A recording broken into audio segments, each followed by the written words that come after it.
Hi, welcome back. Certainly glad you could join us today because today we're going to have just a fantastic time. Let's start out and have them run all the colors across the screen that you need to paint along with us. While they're doing that, let me show you what's happening up here. I thought today I'd show you how to use black, white, and gray gesso to make a fantastic effect. Now I've taken these three colors of gesso and using an old liner brush, one that I didn't care anything about, I've just made some little tree shapes. That's all there is to it.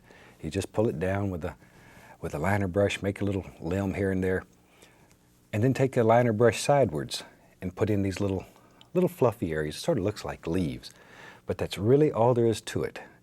After it's totally dry, completely dry, I've covered the entire canvas with a very thin coat of liquid clear. Now clear is transparent, and you have a tendency to put too much of it on.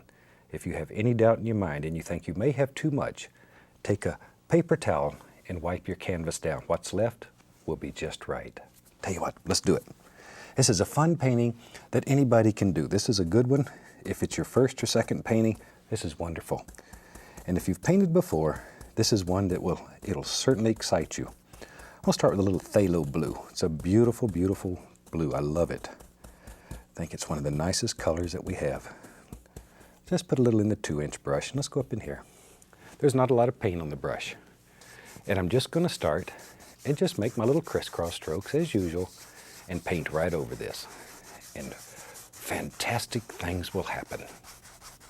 Look at that. Already it looks like the sky is showing right through the trees, and this is one of the neatest effects, and it's not limited to this. You can do anything with this gesso. There.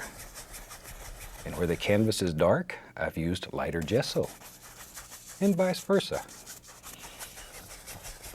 Look at there. See, already we have a basic background in and done.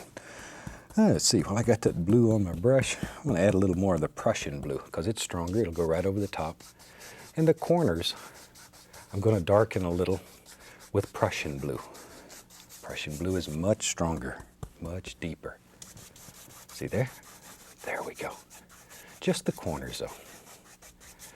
And that in turn will make this look brighter. If you make this darker, this gets lighter. Now, we've got Prussian blue on the brush. I'll just sort of rub a little of that right here on the canvas. And I know you can't see anything, but when we put a little color on there, beautiful things will happen. There. All right, ready to wash the old brush? That's the fun part. That's the fun part. Let's wash it.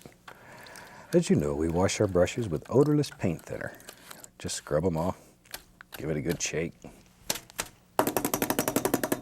and cover the entire studio. That's really the fun part of it. Now sometimes when you're walking in the woods, which I do quite frequently, and you look out and you see the light coming through, it's so bright, it burns right through the tree. Watch, it's easier to show you.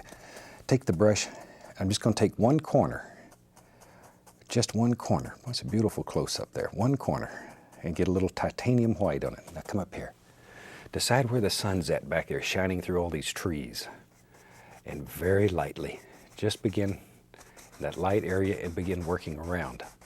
Notice that we're keeping that corner in the light spot. And we work around and around and around we go. There we are. See there?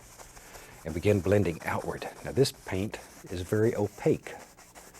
We've used transparent color up until now, and now we're getting into opaque color. But that sun's burning through there. Light's just zinging right through. But by blending it out, it'll become transparent enough that you can still see the tree shapes through there. And that's what we're trying to achieve. To me, that's what it looks like when I see the sun shining through. There. You can still make out the images of the trees in there, but they're washed out. The same as if you're looking at them in the woods and the sun shining through. Just like that. And we can blend a little light right on down through here. Up to you. Up to you. You decide where it lives. You decide. There. Now you could do this several times to achieve a desired lightness or a desired brightness. This is about all that I want. I just want that nice spot shining through there strong. I like that when that happens. Okay. Actually, I just wanted to clean the brush again. All right, we're in business. Now we have to make some big decision. What's happening here in our world? Let's take some black and some Prussian blue. I'll be right back. I'm gonna get a little crimson put in there too. Tell you what, maybe even a little sap green, a little brown, a little Van Dyke. Just all the dark colors, it doesn't matter. Okay, let's go up here. Now in my mind, I see back in here, maybe a little grassy area that lives right underneath these trees. So I'll just tap on a little dark. Don't need much because the black gesso has created most of it. We don't have to worry about it. About like that. That's all we're looking for. There. Just let it disappear back in there. Okay. Same brush. I'm going to go right into some cad yellow, some yellow ochre. Let's just load some color on the brush here. Tap it. Push it. Give it a little, see that little ridge of paint right there? That's what we're looking for. Let's go back up here. Now we can come back with this beautiful green color and just begin tapping in the indication of some little grassy areas that live far away. Far away, very soft, very soft. There, sneak them around some of those trees. There. Reload the brush as you need it. All right, but very gently. All you're doing is barely touching the canvas. Color shows up, it seems like 100 times better, stronger on a black canvas than it does on a white canvas. It's amazing what happens to color. There. See, wherever you want them to be. Wherever. Maybe a little projection that sticks out right there. Maybe. We can make a little bump just by doing that. Whatever you want. You decide. All right. Now, I'm going to grab another 2-inch brush. I have several of them. Make sure it's good and dry. Small amount of titanium white on it. Now, we put color on here, even though it doesn't look like it. There's a little bit of that blue that we put on. Very gently pull down. Don't put a lot of color on here. It shows up once again so bright. You need very, very little white to do this. Very little. And it's important that you pull it straight down. Straight down. Okay? Then we go across. Just enough to make it look like a little watery area under here. Now you could just as easily have painted those trees with a gesso in the water and reflected them. I think in the last series or series before, I sort of lose track of them. I think we've done that. And it's gorgeous. You can do it. You can do it. Yeah, shoot, that worked pretty good. And go back and get some dark. That was black and blue and crimson, whatever. I want another one over here. I like that one so well. Look at here. We'll just put us another little projection that comes right out through here. Little dark color in there. There. Okay, back into our yellows, Indian, yellow ochre, cadmium yellow. Once in a while I hit a little bright red. Believe it or not, red will dull the color because red and green make brown. So every once in a while I hit a little bit of the bright red, and sometimes more to dull than to make things bright. There. Just begin forming this. Just begin working with it. Think about the lay of the land. Just drop those little devils in there. They're everywhere. There. But isn't that gesso it's one of the most fantastic ideas we've ever come up with. Colored gessos are really wonderful. There. Don't know why we didn't do this a long time ago. It makes life so much easier when you're painting. And you can put things in like if you wanted to paint a little house or a building, you can do it all with the gesso. And then basically, all you need to do is just put some clear over it, come back with a little color, and it's there. That quick. Take a little bit of the titanium white. I'm gonna put a touch of reflection under here. Just a touch. Just a touch. Don't want a lot. I want to keep this pretty dark so that light area back here really shines. There we go. About like that. And then once again, just go across. Just go across. That's all there is to it. Isn't that easy? I knew you'd like this one. I think it's one of my favorite paintings in the whole series. And it's so easy. It's great for people who are just beginning to paint and just beginning to experience the joy of painting. Hey, here's a commercial. All right, let's put some stones in there. We'll put some little stones. I'm gonna take some black, a little Van Dyke brown, put it in there. Just mix it up real good. A little dark sienna too, what the heck, a little more of the sienna. Okay, now I'm gonna go over here and get some paint thinner. And I'm gonna thin this paint down until it's very thin. Remember our golden rule, a thin paint will stick to a thick paint. We'll thin that down. There, that's good. That's good. Let me clean the knife. We'll take some white. We'll use a little dark sienna, a little Van Dyke brown, and make a highlight color for the rocks. Ooh, I like that. That's good. It's not too bright. Okay. Do the same thing again. I'm going to thin this paint with paint thinner till it's pretty thin.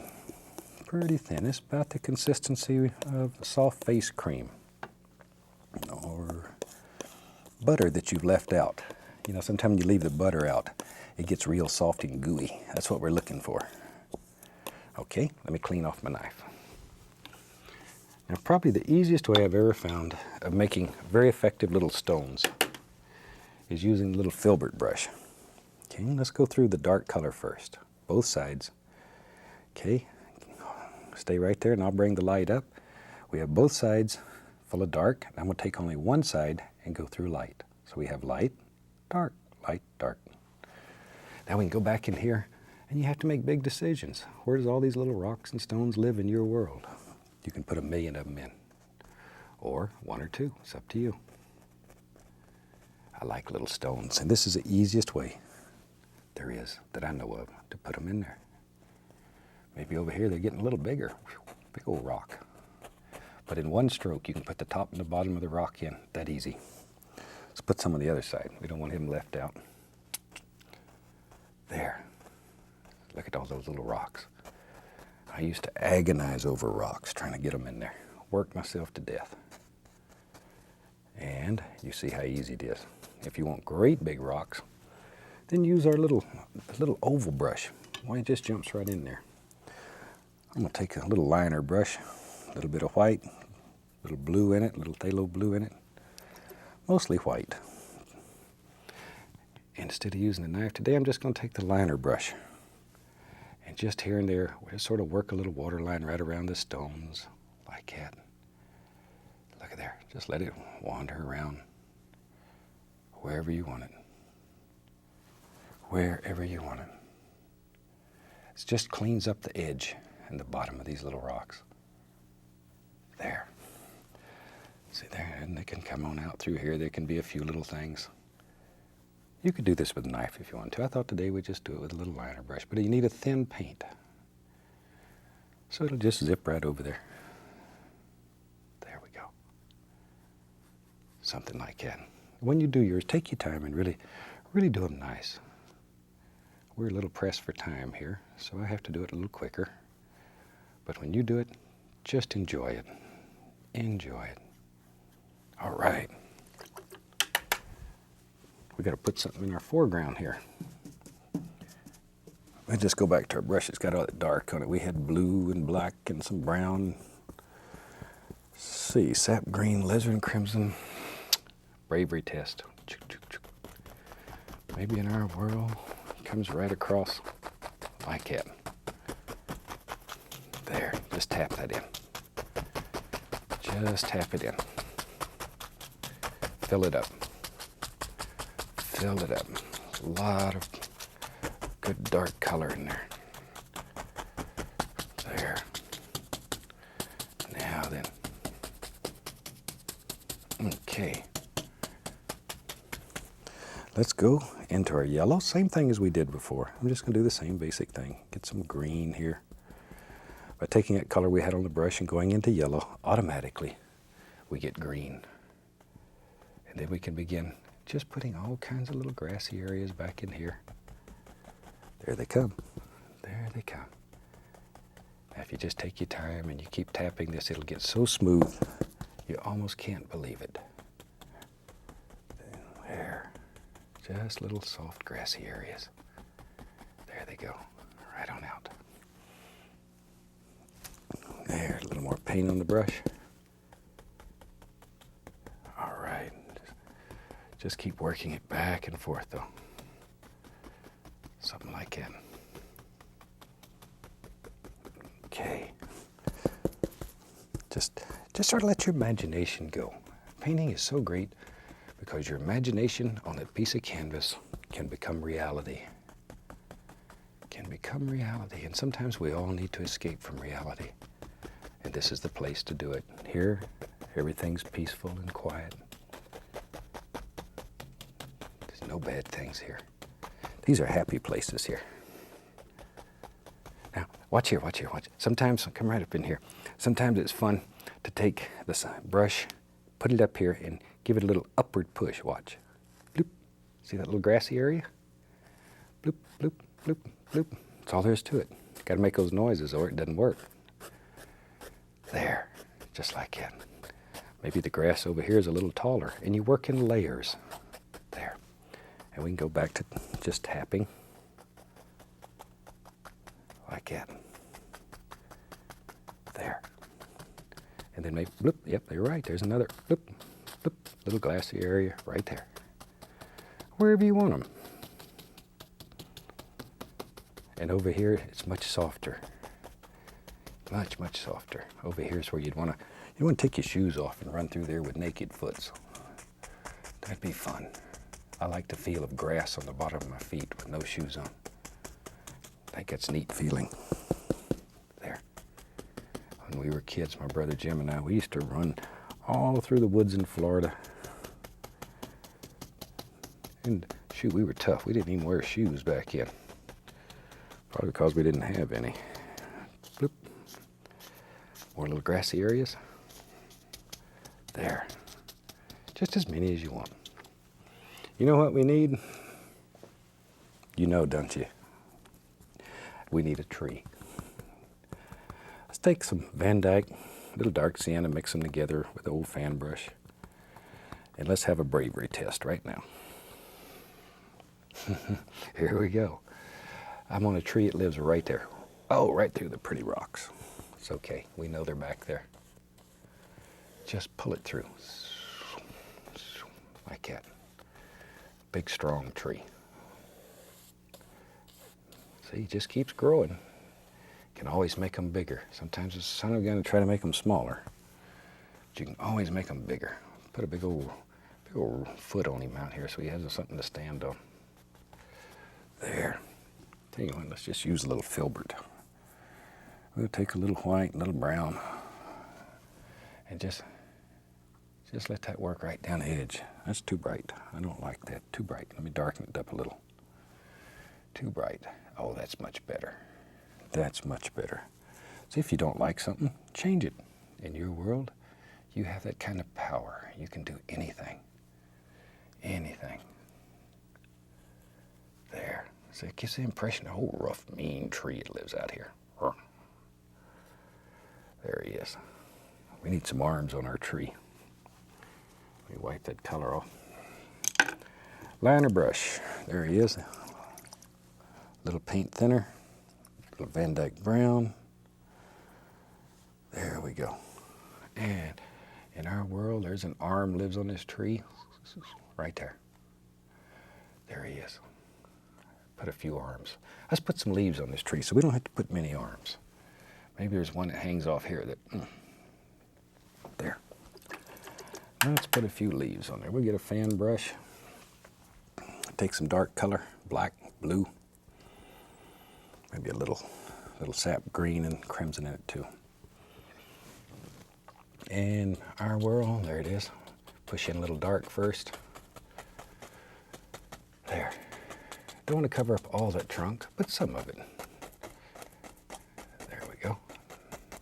Gives us an idea where some nice limbs are. I'm going to go right into the yellow with that color. Since it had blue in it, we'll have instant green.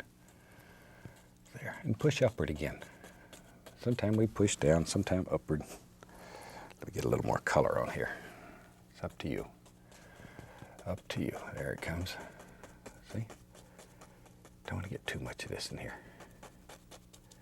Just enough to make this old tree stand out and sing in the sunshine. Right there. There it is. There. Okay. Now we can take our old number 2-inch brush right here and put a little grass around his foots. I'm still feeling crazy and I got a minute left. I like to do this because it upsets my director when we're getting low on time and I do something like, maybe this old tree fell down. This old tree just fell down. It was tired. He's a tired old tree and I can relate to that. Put a little highlight along his edge here. Just using a little brown and white. That was just Van Dyke brown we made him with, just like the one standing up. This one he's laying down on the job. Laying down on the job. That's okay. He had a long life. And now he wants to rest. We'll put a few old limbs that are still on here. Some coming out from the side and going out. There, if you had trouble making this slide, all you got to do is just add a little more paint thinner to it. There, see, old limbs are just hanging around out here. There we are. Go into a little bit of white, brown, make a lighter color, and we can highlight those a little just so they stand out. Something like that. There. There, old trees just laying out there asleep. Now then, let's go back and get our brush that's got the dark color on it. I want a little bush living right here, so I'll put one in. Into your world, you put them in anywhere you want them. Put some dark in, go into a little bit of light. I'm going to use a little into the yellow ochre side, a little touch. Now, I want more yellow ochre than that. If you're not happy with it, change it. Oh, that's better. Now I'm happier. There we go. There we go. All kinds of little things like that. See, you can put these in anywhere that you want them. Just any old place. Just to make it look like there's a little bush right here on the edge. It goes right off the canvas. Happy little bush. Okay. Back to our little liner brush. A little light brown color on it. And here and there and there, we can put in a stick or a twig. Whatever you think. Just a couple.